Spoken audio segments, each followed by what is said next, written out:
I gotta record this all over again because I didn't realize the audio was out of sync on the last one. I don't know how long it takes the audio to go out of sync. Hopefully not too long. And of course now I no longer have the picture I was showing you before. Where's that? There it is. So, does that look familiar? You guys recognize that? Honey? This is a bit of a warning for you. They're crooks. They're scammers. For 12 years, they've been robbing everyone. They've been robbing us content creators. They've been robbing affiliate links. They've been scamming retailers. They've been cohorting with retailers. They've been scamming new users. Everyone.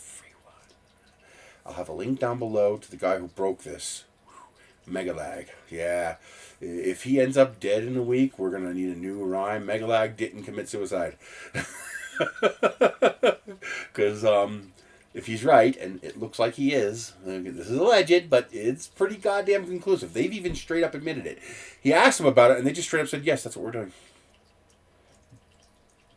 You're just going to say yes? Yeah, that's what they did. They said yes. They're stealing everybody's money, including my money. Probably a lot.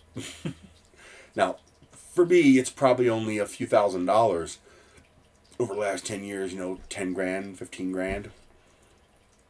But for me, that's a lot of freaking money. Okay? So, and I'm not even an affiliate with them. Okay? You don't have to be. That's not how this scam works. So, in order to understand how they're stealing content creators' affiliate money, you have to understand how affiliate income works. I'm going to explain that to you. Because this is part of my transparency. I like explaining to people how this stuff works. This way there's no misunderstanding about how I make my money. I do this to make money. I mean, I gotta pay this electric bill. I gotta buy this food, I gotta pay my car insurance like everybody else. This is my job. Okay? No, I haven't been doing a very good job of it lately. Hey, it finished. Hey, the Starry Night finished. I'll get to that later. Stick around to the end if you want to see that. You can just skip there, of course. But anyway, I didn't seem to have the problem a lot of other content creators have with monetizing my videos. And I think part of that is I am straight up and honest with you guys from the get-go. I do this to make money. I do this to earn a living. But it's important to remember that the customer here is you.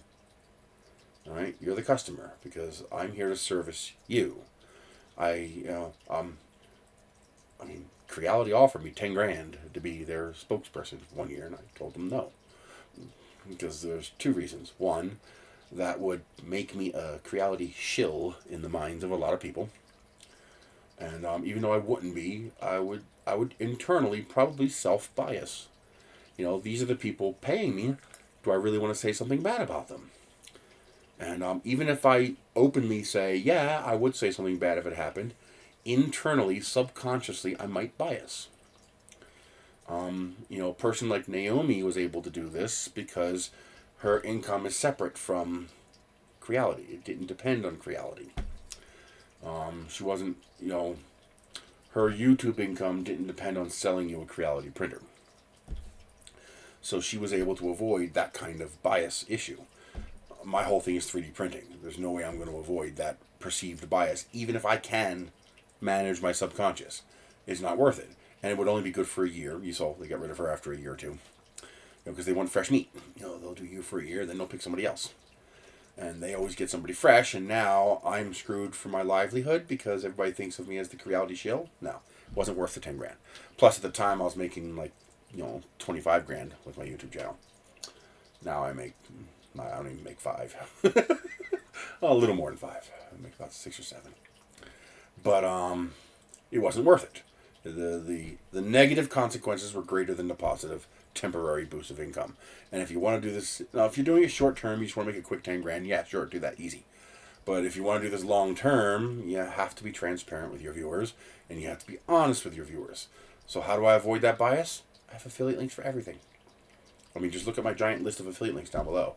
Anything I could figure out a way to find an affiliate link that I think I have a chance to make $1 on, I've got one. And that means, oh, you're biased against this company. No, if you like that company, go there. I have one for them too. I'm going to make my commission one way or another. That's the idea, okay? And that eliminates the bias. So how does that work? How does affiliate income work? It works exactly the way you probably think it does. If you know how a car salesman makes their income, or a sales clerk makes their income, or anybody who does direct sales, you get a cut, a spiff or a commission. A spiff would be, okay, every cell phone you sign up from Verizon as a Radio Shack employee, you get $20. And so I get my normal, $9.25 an hour at the time. This is 15 years ago. My hourly rate, and then if I happen to sell a cell phone, I also get a $20 commission. That comes from Verizon for signing somebody up for a cell phone. That's why there's a lot of animosity fighting for cell phone sales, because that's a big spiff. And you also get commissions, and that's how affiliate income typically works. It's typically a commission. So if you buy, well, actually, something, I will just tell you. I don't have to give out any details to tell you that. I might as well give you some examples. I mean, why not? We like talking about this crap, so why not? So yeah, so far this month I've only made $138 on Amazon. Ouch. Normally I'm double that for December. So this December is bad. But anyway, let's go to commissions. Let's go to earnings.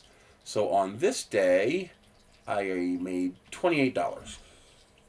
How did I make that $28?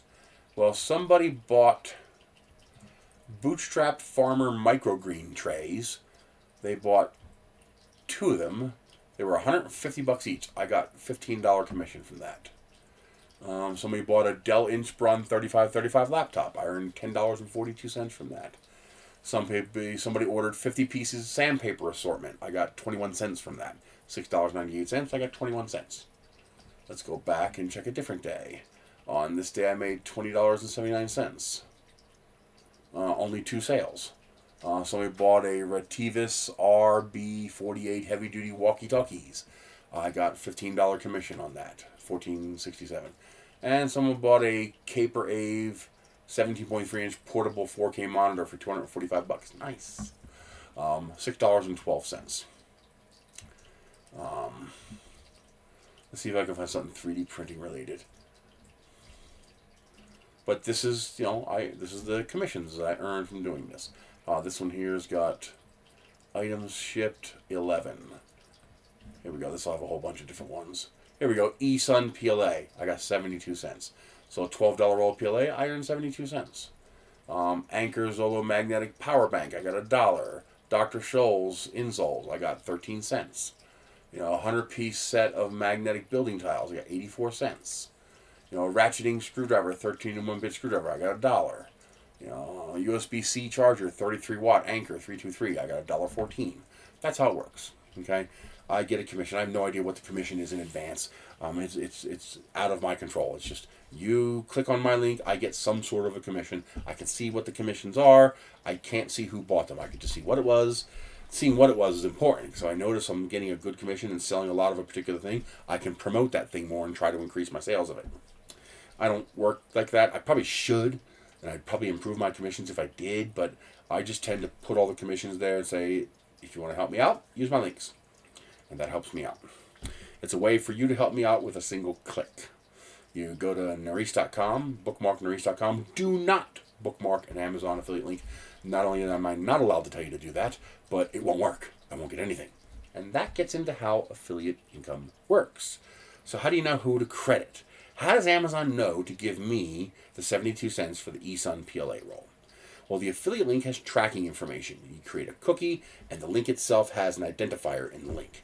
That identifier is what says Chris Taylor is the one who sent you. Now, Amazon probably does a bit more checking on affiliate links than most people do because it's ripe for fraud. And remember, the sellers have already paid this affiliate link. It's part of what Amazon charges to be on the Amazon marketplace. Remember, Amazon is a marketplace, not a store. Walmart buys everything, puts it on the shelf, and sells it. Amazon buys nothing. You pay Amazon to be in their shopping center. Amazon is more like a mall. And everybody rents a space in the mall and sells their own wares. And you simply pay rent to the mall to be there in the mall. Well, Amazon, Temu, AliExpress, Wish, Shein, they all work exactly the same way. They are not stores. They are a marketplace. They're a mall. And you pay to be in that mall. That has pros and cons. Now, since they already charged it to you, if they don't give affiliate income, they get to keep that. So Amazon has a vested interest in preventing fraud. And they do that the exact same way that you can't take a UPS package and chuck it in the back of a UPS truck and have it delivered. Because the moment it gets scanned at the next location, it's going to go, beep, It's going to say, there's nothing here. And it isn't, because it's a pirate package. And it's going to get tossed to the side. They're going to realize nobody paid to ship this, and it's not going to get shipped. And you're probably not going to get it back either. It's gone. You know, those people who buy those unsold, undeliverable packages, they're going to get it. They're going to get their money one way or another. So Amazon checks referral. When you click on a link, when you go to my YouTube video and click on a link, the data tracking history of that link says it came from this YouTube channel. Then Amazon says, okay, let me check Chris Taylor's profile. Yes, that YouTube channel is part of Chris Taylor's profile, so that's a legitimate referral. If you go to my Instagram and click on a link, Amazon will see, okay, yes, that's Chris's Instagram account. Well, what Honey is doing is taking advantage of what's called last click. And that's where, if you go to my page, NancyEchoRomeoYankeeSam.com, Nereis.com, and you click on a link to Amazon, for example. As an Amazon associate, I earn from qualifying purchases. Required wording. Anything you buy on Amazon, I get credit for the next 24 hours. So you go and buy a roll of 3D filament, I get 72 cents. You know, I've seen as low as 20 cents and as high as $1.90. And if later on in the day you go and buy a pack of toilet paper, I get credit for that too. However, if you click on someone else's affiliate link to Amazon, everything you buy that's not already in your shopping cart, it remembers for 30 days what's in your shopping cart. So if you click on my link and add something to your shopping cart but don't buy it, it remembers that you clicked on my link to get that into your shopping cart. And up to 30 days, I believe, it'll still give me credit. However, once you click on someone else's affiliate link, now anything else you add, they get credit for. This also means if you click on my link, I don't get credit for what's already in your shopping cart. You have to remove it from your shopping cart and re-add it after you've clicked on my link. Then I get credit. Even if you didn't click on an affiliate link to add it, doesn't matter. I don't get credit. Amazon keeps it. And that's fair. That's fine. It's called last click. Honey takes advantage of that. So when you click on Chris Taylor's affiliate link to eSun PLA, great PLA by the way, I like it. Except I wish the orange was actually more orange. It's really annoying because the picture looks beautiful, but the actual filament's more like peach. And I want that fire blaze orange. But anyway, that's a sticking point I have at eSun. It's like, fix your pictures. The bed is cooling down and the print is releasing from the bed. You can actually hear it go as the print releases from the that black magic witchcraft stuff. What's it called? Oh my god, I can't remember the name. I'm looking at the bottle, but I can't read it. The witches that bring the little bottles of the nanopolymer. The nanopolymer adhesive. That stuff was witchcraft. It's I'm printing directly on an aluminum bed and absolutely perfect flat prints every time. Yeah, that stuff is black magic. And I almost never have to reapply. I got a nice thick coat down and it just goes and goes and goes.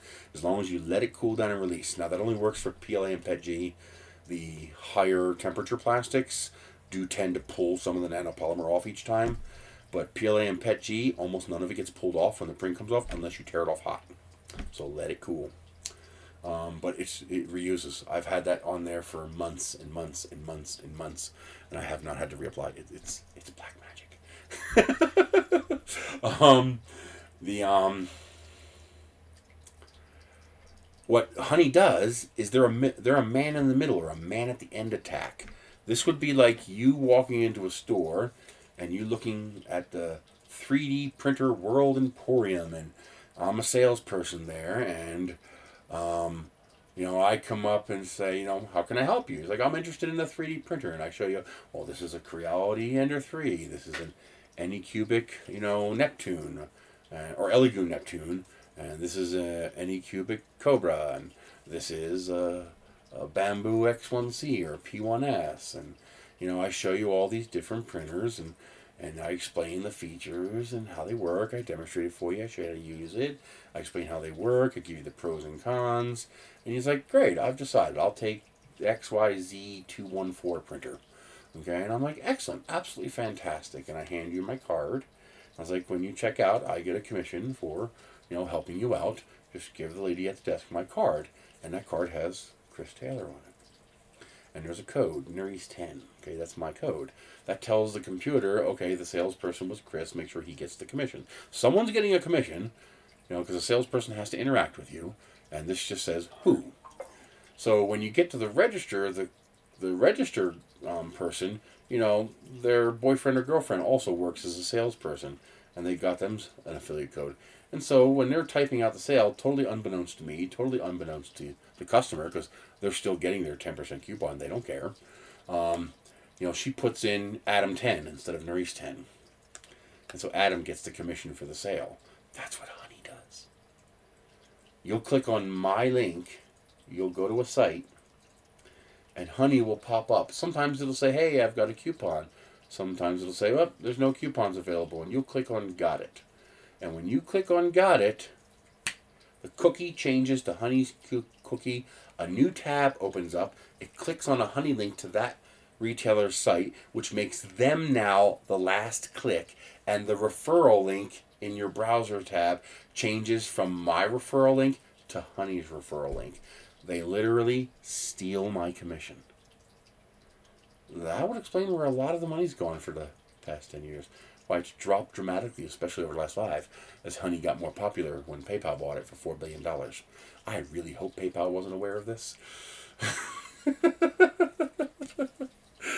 We'll see how mad PayPal gets. If they get super mad, they probably weren't aware of it. If they stay quiet, well, they were probably complicit. And it gets worse. They also collude with the retailers. If you sign up for partnership with Honey, they will hide the better coupons from you and give you the cheaper but still a coupon, which saves the retailer money, and you're still happy because Honey found me a coupon. That's why you see so many coupons that say Honey 5 or Honey 10. That's their own coupon, which they're also making a commission on. So not only do they steal my commission, but they're not even giving you the best coupon, as they make another commission with that little, what do you call that, grift from the retailer to not give you the best coupon because you're happy you found a coupon. So you're not going to go hunting for the better coupons. So I get to advertise these wonderful coupons while, 25% off, but you're happy because you didn't see that advertisement. You got your 10% coupon, you're happy. You could have saved 15% more if Honey did what it actually professes to do, which it doesn't. So it's literally been a scam since day one. For 12 years. They've been scamming the entire internet with billions of dollars. This is like the guy who figures out how to add a penny to every transaction at a bank and have all those extra pennies end up in his account and no one notices. Well, Honey figured out how to do that with nobody noticing. To the tune of a lot of money. Megalab signed up. I've got to get a VPN affiliate links. I got to do that this week because they are profitable. I use a VPN because, I'm a pirate. And a VPN's important if you're a pirate. Well, mostly because I like dubs. And, there's no easy way for me to get the dubs that I want besides pirating. I can't watch subs, If Netflix had all these programs dubbed, I'd just pay for Netflix.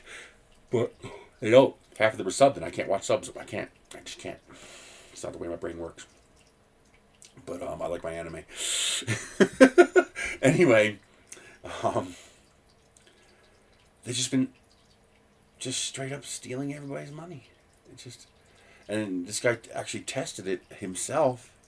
You know, he signed up, and apparently you get 40% commission for VPN. Wow.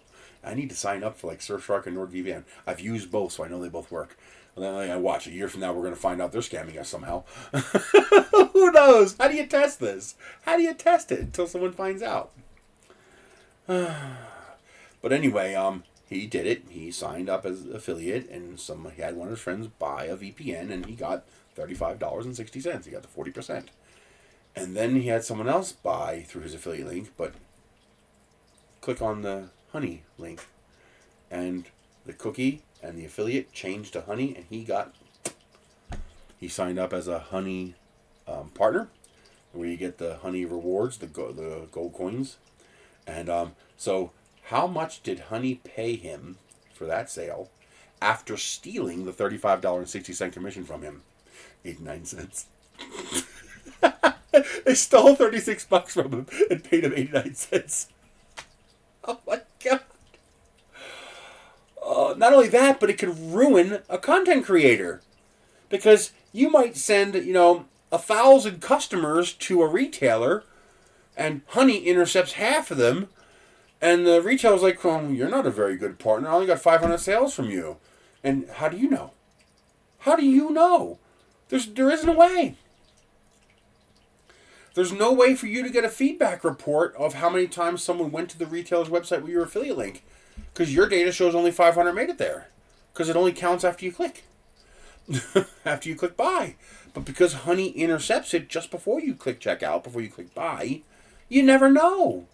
So I wonder how many YouTubers think they're doing lousy and they get dropped by, sponsors because it looks like they're not doing well, but they happen to have, or they happen to actually have a sponsorship with Honey. And they're shooting themselves in the head because all their viewers, of course, like them, so they sign up for Honey, and then they get a sponsorship from XYZ Printers, and the printer company says, "Well, you suck. We got no commissions from you. We got a whole bunch from Honey, though." Oh my God, this is such a racket. Oh my God. Wow. Go watch Megalab's video. Uninstall Honey. Get rid of it. It doesn't even work as a couponing app. They don't show you the best coupons. He's got a part 2 coming out that's supposed to be pretty shocking. I can't wait to see it. He's got a new sub.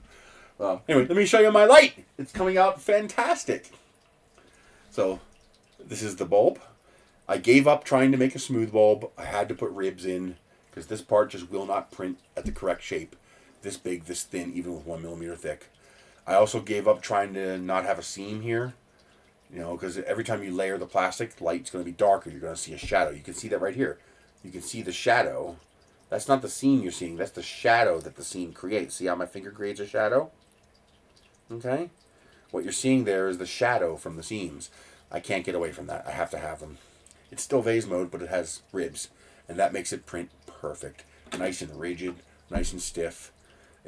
Everything fits together like it should. Everything goes together properly. Really, really pleased. I think I'm going to make this lip taller so that you can put screws in so you don't have to glue this together. And this way the whole thing will be glue free. There's a little hooky thing.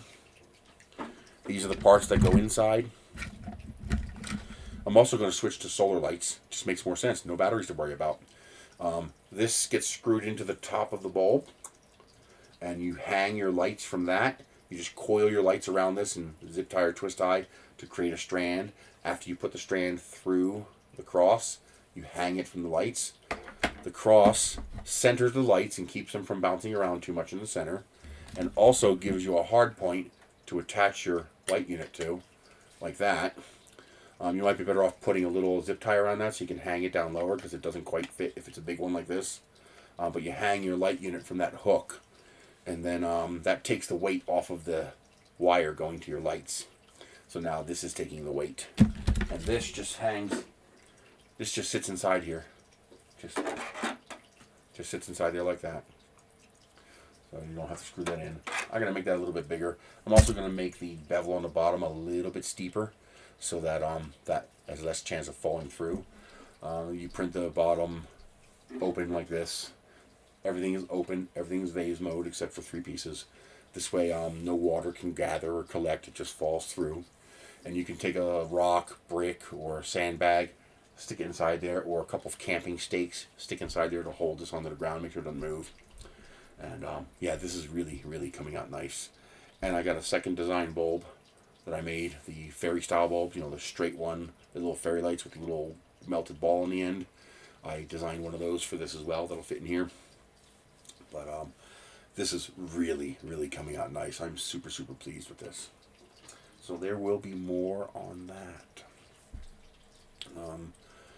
That's it. Merry Christmas, Happy Holidays, Happy New Year. I probably won't do a stream next week since it'll be New Year's. If you want me to, let me know in the comments. If enough people want me to do one, I'll do one. I don't care. I'm going to be sitting here doing nothing. Otherwise, I'll try to get a video out on this. The light, I think I'll have enough done by next week to do that. I should have 2 of these functional tonight. Well, I still have to print another socket for the second light. And I should have a set of solar lights in that box right there. So I'll run one on batteries and one on solar lights and see how that works. I printed one of the bulbs in this beautiful transparent blue from Atomic Filament called Starry Night V2. Oh, it's pretty. I really want to get some more of their Blood Diamond Red and print one of these bulbs in that.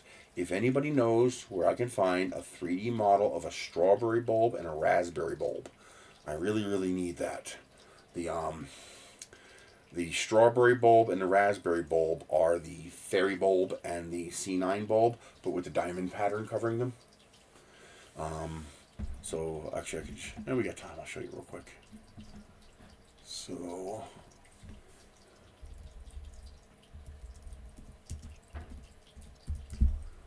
Strawberry bulb. Guess I have to put Christmas.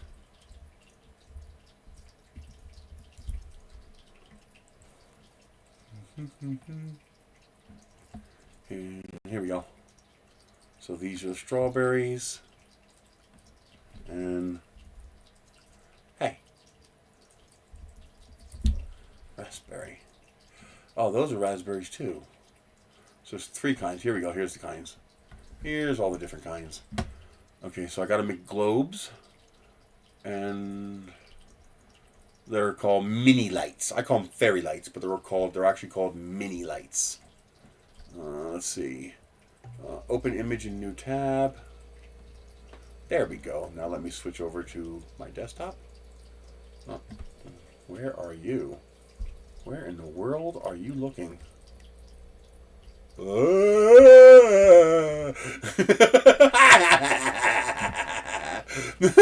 Anyway, this is your C9 size, C7 size. So this is actually a C7 bulb. The C9 is taller and skinnier. But you have the smooth, and then you have the strawberry.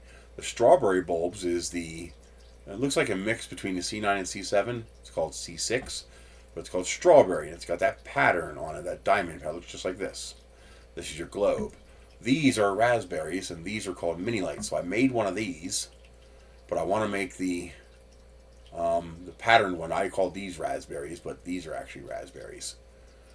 So you got mini light, smooth and textured. The C9, smooth and textured. Globe, smooth and textured, called raspberries. And I could also make this style too if I want. The wide angle ones, but just these 3 will be enough.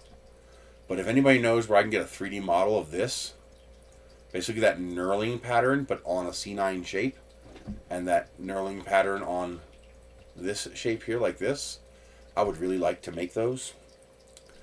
If anybody knows where I can find a 3D model, please let me know.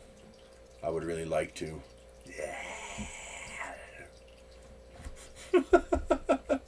Oh, how can it be so different? It must be the zoom, the cropping and whatnot. But if anybody knows where I can find models of those bulbs, please let me know. Because I'd like to make more versions of the bulbs for this light. I really like these. I'm thinking about actually putting these up permanently outside and then just changing the fixture that goes on them depending on the season. Like use a standard ball for most of the year and then put RGB lights in so I can pick whatever color I want.